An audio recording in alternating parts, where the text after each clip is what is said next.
take you through. We kind of have a classroom setting here, so no texting or going to the bathroom during class.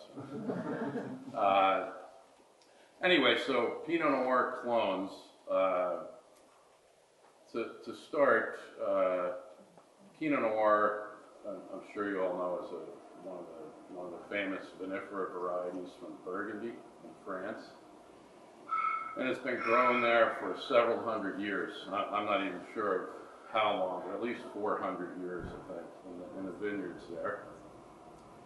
And, you know, it's been the vines have been meticulously tended by monks and farmers, vignerons, as they're called, people that take care of the vines and make the wines from them for centuries. And with lots of time to observe the vines and during their careful tending of the vines, they have discovered that Pinot Noir is a great variety that tends to mutate somewhat. So over those many years, I'm not sure of how many years it took for these mutations to occur, but let's say within the last century they began to notice these mutations, slight variations in the vines, and it may be they're all still Pinot Noir vines and Pinot Noir grapes, but they have noticed a vine that may have a little bit different leaf shape and a little bit different shape to the cluster than the normal shape.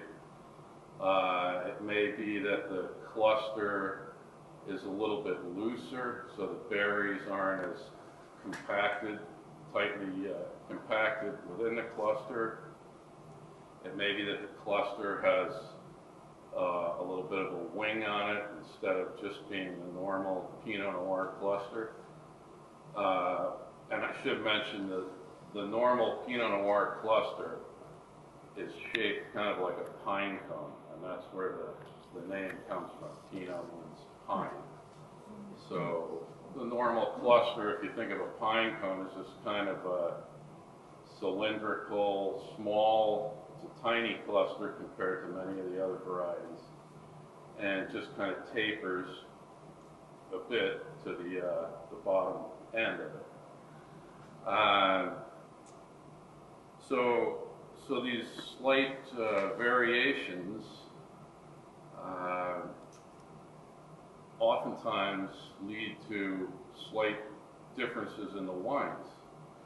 And over the many years, again, they've noticed that some of the variations, some produce slightly better wines. So again, at some point, they began to separate out some of these mutations in the vineyard. They'd see a vine that maybe had the slightly looser cluster and decide, oh, we want to propagate cuttings from that vine because it's a slightly looser cluster, it doesn't have disease problems and makes slightly better wine because the sunlight penetrates it more thoroughly and the berries color better, or whatever it may be. They decided to propagate cuttings from those vines to try to improve their stock in the vineyard. And all vines are propagated by taking cuttings of the wood that grows during the season and grafting buds onto a rootstock, and then you have a vine that reproduces the characteristics of its parent. So the clones get propagated in that way. As things have become more advanced and more technical, probably over the last 50 years, the clonal selection in Burgundy has gotten much more advanced, and they also now screen for viruses and different different pathogens that may be present or not present in the wood. It's mainly viruses, and because those can affect the vine growth and the wine down the road.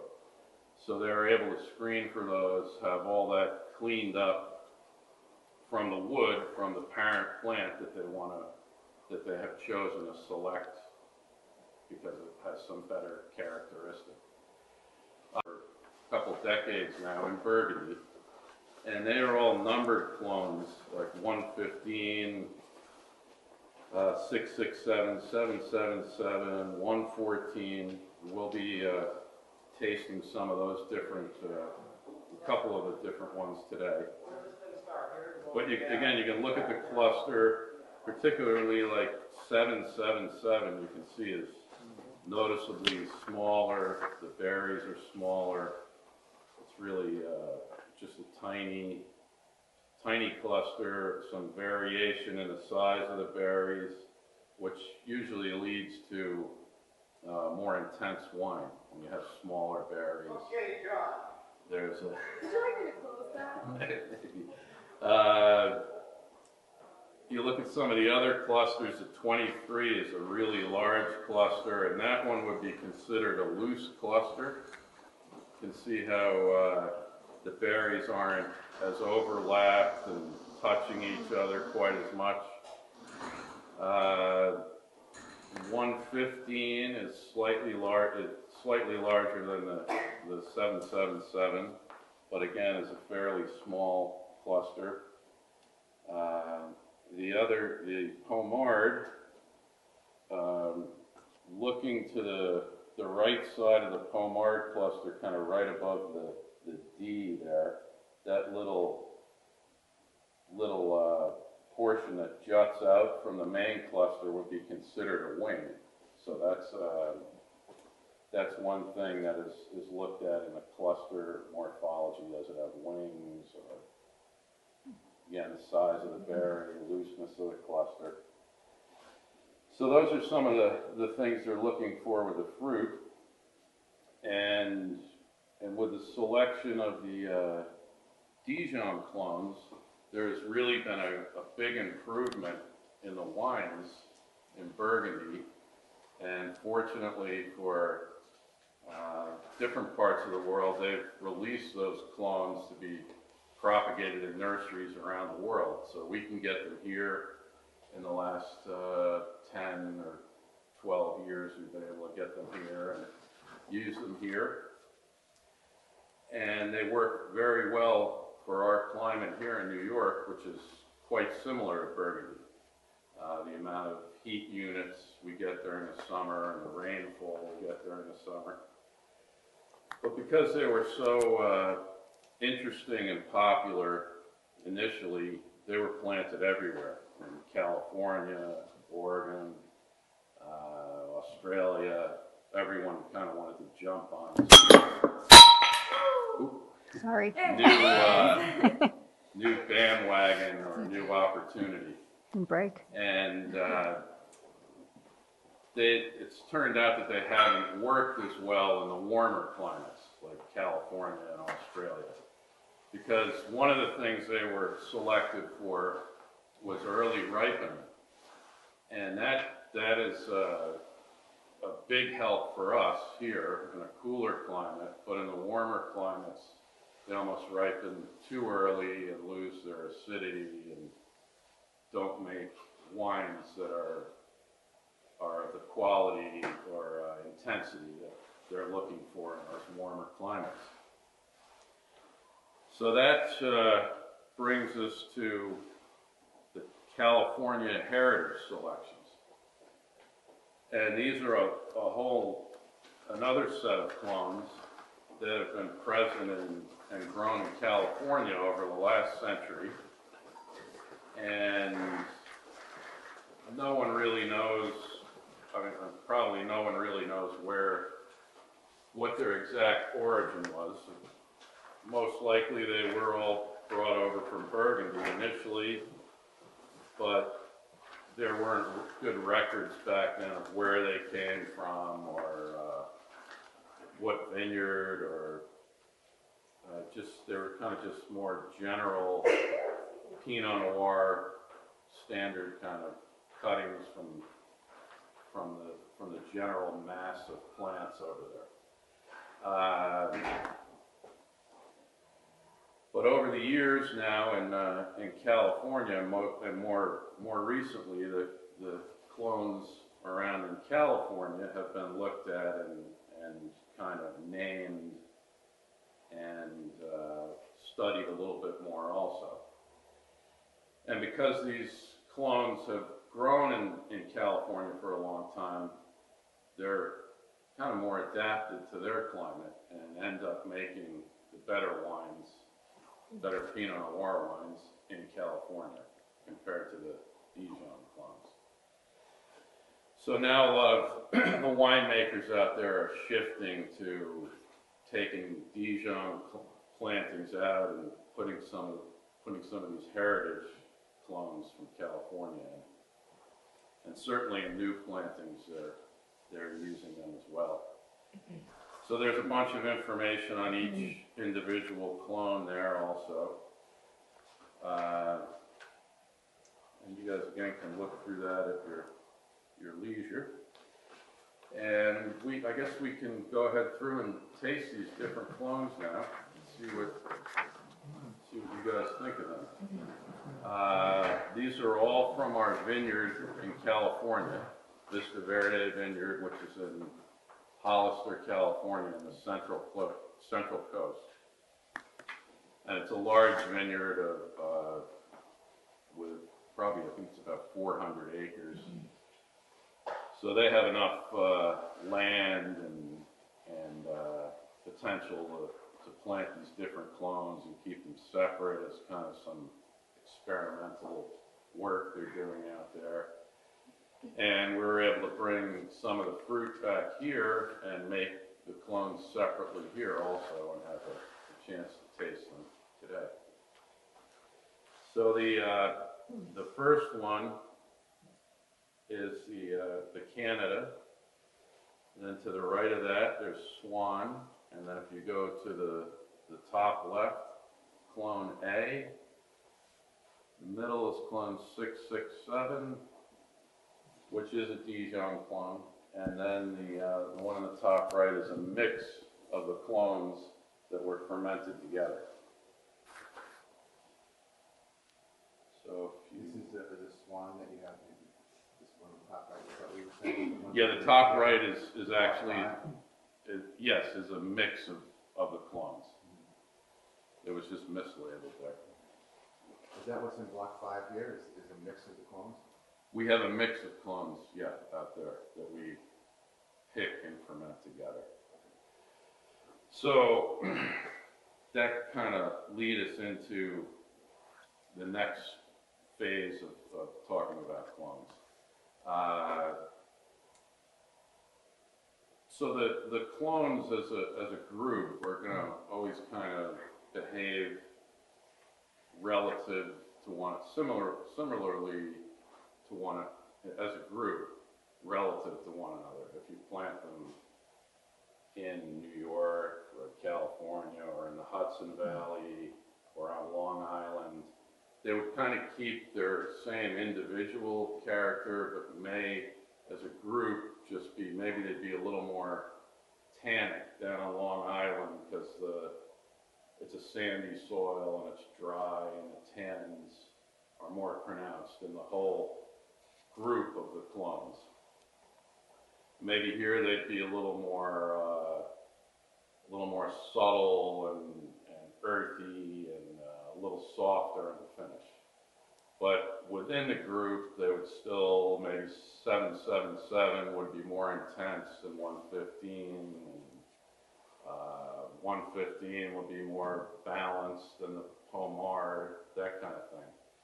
But when you move them to different areas, they're going to be different microclimates. And that's largely due to the soil and the temperatures during the growing season.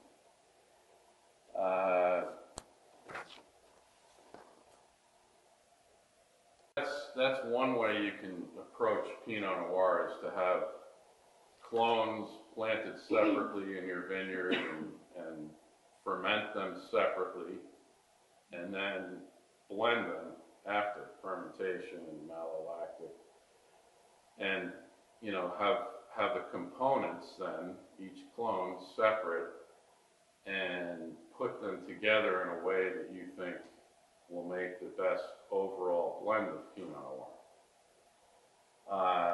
So that's kind of the first way to work with the clones.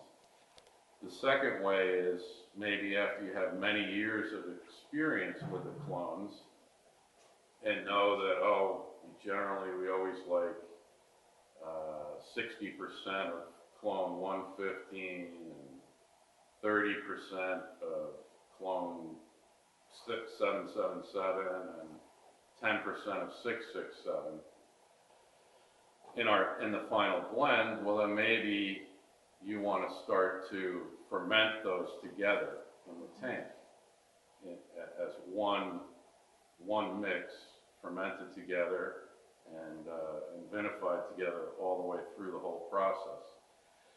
Because when you figure that out, and when you can do that, have them combined and fermented together, it really kind of elevates the whole wine and really synergizes everything, I think, better than blending the components later. But it's a matter of experience, and it's a matter of really experience on each site again, or in each area again, to pick out which clones do best in your climate and microclimate and everything. So it takes some time to do that.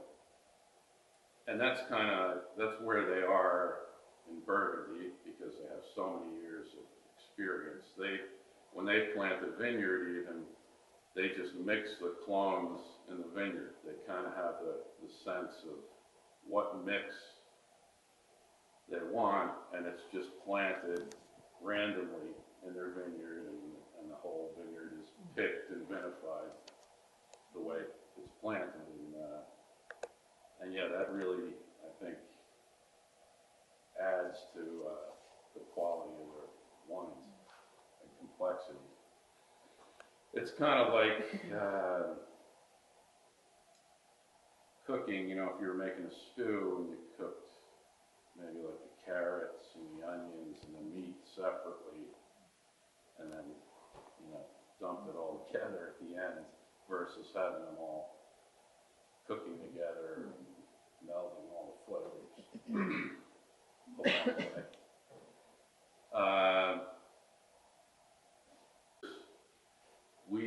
We've always had trouble growing a variety like Merlot because of our winter temperatures, and the variety fit well into our growing season and ripened well here, as does Cabernet Franc.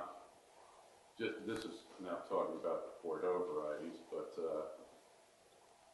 as does Cabernet Franc. That ripens well here, grows well here, and it's winter hardy enough to endure our low temperatures.